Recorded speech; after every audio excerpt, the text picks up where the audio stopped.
In my 15 minutes, I'm going to basically try to do three things. I want to really emphasize the need for us to get much better at collaborating authentically, creatively between organizations across civil society, business, government divides. And I want to point out that this isn't motherhood and apple pie. Everyone's going to say, oh, well, collaboration, we know that it's important. But it's not motherhood and apple pie. It's not as easy as we might expect. Why is it so difficult? I want to focus a little bit on that. Why is it so difficult, and what can we do about those difficulties? And then, lastly, I want to imagine what a community like this could look like if we get that right, if we can get people to pull together, different organizations to pull together, different organizations that hold part of the solution to stuck problems like informal settlements like this. So this is a settlement. This is a picture I took about 10 years ago. I was doing research in a part of South Africa that has been in the news for all the wrong reasons for the last few weeks. It's around the town of Rustenburg in Northwest Province, a very, very active platinum mining area. This is one of many townships outside the shafts, in this case an Anglo-platinum mine. And I think you can imagine how difficult living conditions are in these settlements. Many of the residents here have no jobs, they have no income, they have very little skills or chances of income. There's very little hope for a better future. And so in those characteristics, this settlement is similar to many parts of South Africa. And I think we all recognize that we owe it to these residents to become much more creative and much more effective in dealing with these challenges. And it's not just because we care about the residents that lead difficult lives here, it's also because we realize that as a society we are not viable if conditions like this persist and become too prominent. So this area, Marikane shootings took place here a couple of weeks ago, and Mampela was here just a few days talking in this very room and reminded us that if people lose their dignity and sense of self-respect, they're prone to resort to violence as almost a last resort. And I think the increasing incidence of violence in our communities, spilling out onto our highways now, like in the N1 and the Duans, the farmers' strikes.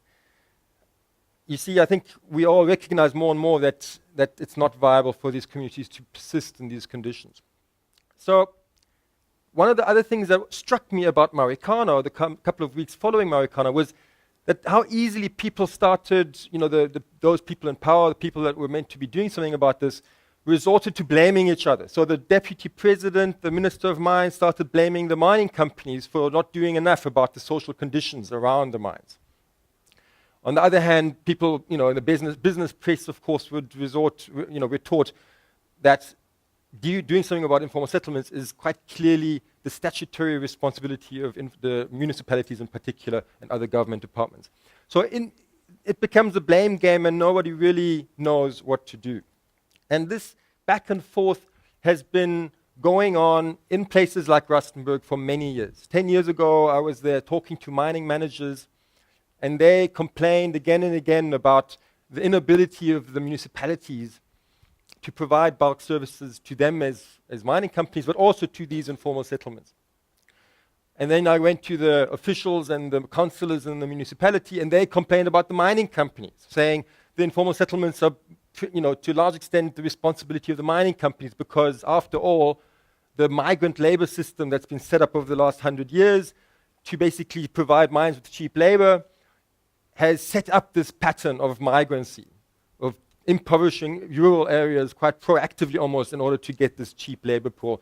And then furthermore, they argued mining companies weren't really grappling with the challenges of housing their workers. So, one group blaming the other, and basically, I think the residents of these communities are really the ones that lose out, because they that by themselves are caught in poverty traps where they find it very difficult to pull themselves out of these conditions. So it's, I mean, very speaking quite simplistically perhaps, but at basic level, two ingredients exist here which make improved collaboration not just possible but necessary. First one is that there are shared interests among the various key role players. And I think they have become pretty obvious, especially in the wake of Marikane. Business as usual is just not feasible if community resentments and lack of hope give rise to violence and disruption and road blockages and so on. Right? You can't run a mine in that kind of socioeconomic context, or anything else, or farms, or whatever it is you want to do. The second one ingredient is a little bit less obvious perhaps, but basically complementary resources suggest that there is not a single role player that has the ability to deal with a problem like these informal settlements by itself. So who are the key role players? We have, of course, the residents here, who are caught in poverty traps that make it incredibly difficult for them to access land, to erect kind of formal structures that architects like Ant can help them with, and to really pull themselves out of this situation. At the same time, without them, you can't basically create a solution for them. You have to work with them, right? They know what their needs are. They know what the opportunities that they possess are. Municipality. By themselves, they can't sort this out. They do not have the financial resources, the human resources in many parts of South Africa, and they are overwhelmed with the scale of these challenges. And so, at the same time, however, without municipality, you can't get anything done in this kind of situation. You need them. You need them to provide planning, authorizations. You need them to hopefully provide some financial resources. I'm just going to get some water here. The third party that I'd like to just highlight is the traditional authority. In places like Rustenburg, the traditional authorities are important potential gatekeepers. They, through traditional kind of law, have the rights to adjudicate land access. Fourthly, of course, you have the mining companies. They provide 90% of employment in this area. Without them, there's very little chance to really address this wicked, stuck problem. So, I think that despite the fact that this is fairly clear that we need them to come together, they're not even talking to each other properly. So why is it so difficult? To do that, I just want to suggest a little game. So I need 6 volunteers, and I'd like to have them from the front row here to minimize disruption. So you're going to have to get up, take your chair, and put your chair in 2 lines of 3 pairs.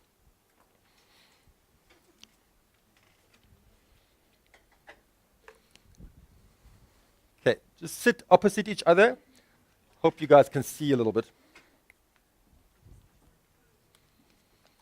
Okay, we need 1. That's perfect. Okay, why don't we go, that's fine. Those 2 are already sitting like that. We'll have sitting opposite each other. Okay, I've got 200 Rand notes here, 2 times 100 Rands. I had to take one of them out of my wife's wallet this morning. I'm going to give instructions only once, and then we'll see how you guys play this game. I'm going to give 100 Rand to that person who can get the other person sitting opposite to get up and stand behind his or her chair. Please go ahead.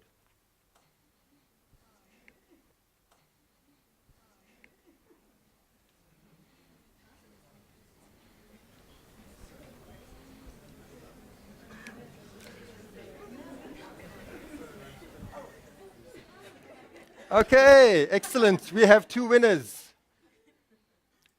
What did you say to make this work? You said we'll split the money. 50-50 or what? Okay. So you trust him? You think you're going to get your 50 Rand? Yeah, okay. So I think you can all appreciate trust is very important in this kind of game, as in the kind of issues we've been talking about. So let me give you your prize. Yeah. Okay. So you can stay there if you want. We'll just continue. I want to thank these guys for the games.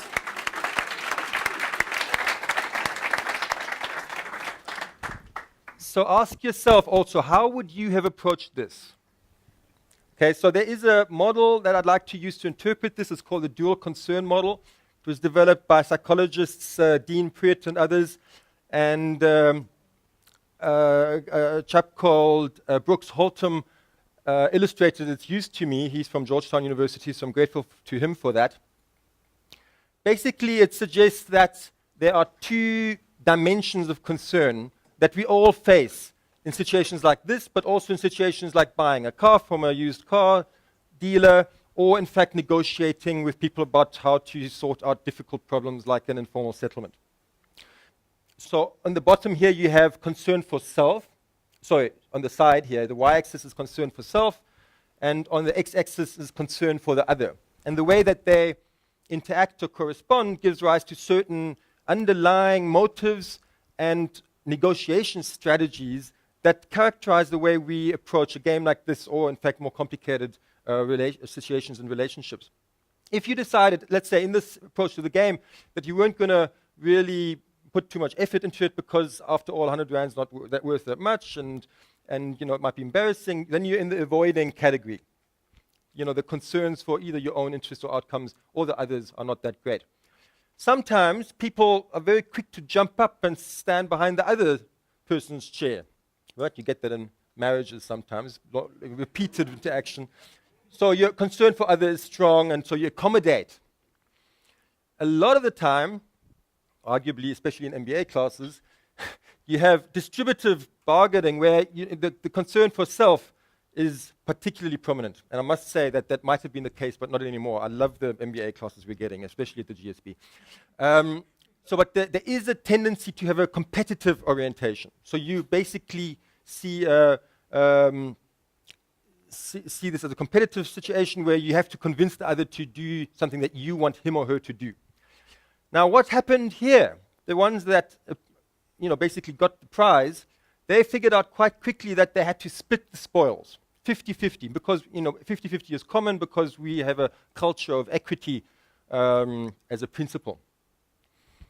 Now, is this collaboration? Is that real integration of what the options are? It isn't. Actually, it's compromise. You did very well, but you are compromising. There is a whole other option that very rarely people in this game identify, which is in the top corner here, which is collaboration.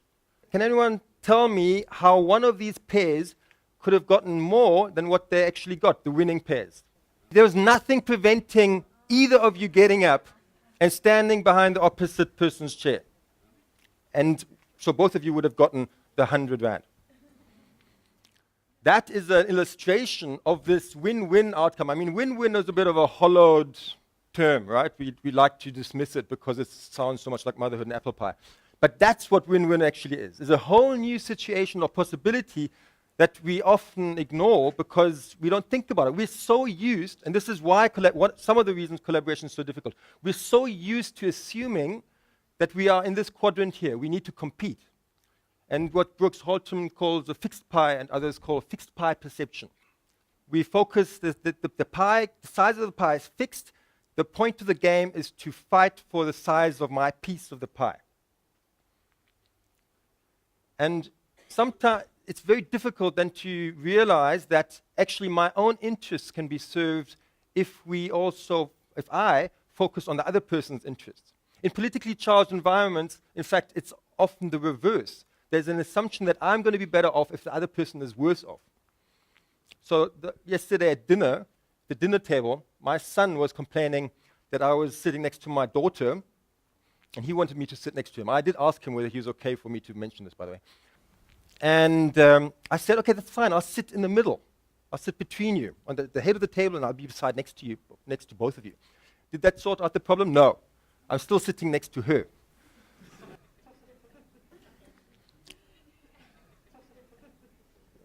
And this is children who are hungry and a bit ratty, but this is exactly what happens, especially amongst politicians, right? A lot of the time. The second problem is that often these integrative solutions require innovation and creativity and problem solving. So commitments to actually conversation, to interacting with each other. And that isn't all that easy to do. We need leaders are often coming to the top of their organizations because they're especially good at competing, right? And so it's quite difficult for us to work with those kinds of leaders unless they really recognize the need to collaborate to achieve their own organizations and other organizations' interests. There are some really good examples also here in Cape Town. There's an initiative I'm involved in, which is called the Cape Town Partnership.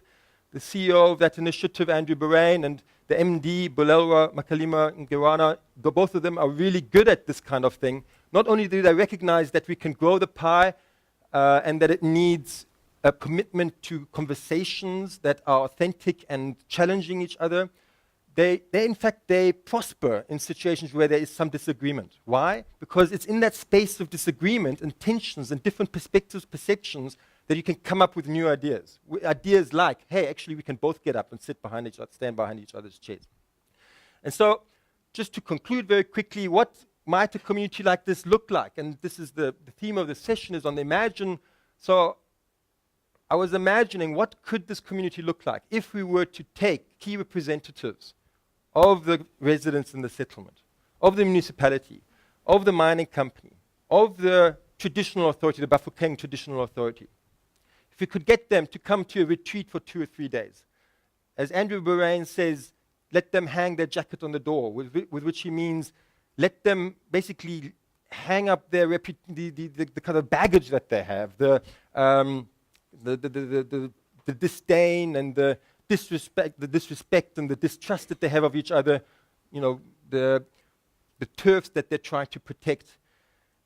If they could realize that they all share the indignity and the suffering of people living in this area, if they could realize that they all have a small part of the key that's needed to unlock this stuck situation, if they could then just enthusiastically interact with each other to find new ways of bringing resources to the table, including stakeholders like the national government to bring in bulk infrastructure, or banks to provide home loans that are maybe guaranteed through some kind of agreement between the mining company and the development banks of Southern Africa, and linked to employment contracts. I mean, this is the kind of thing that companies are good at, business planning, right? If we could create a business plan for this community that is creatively linking different kinds of resources.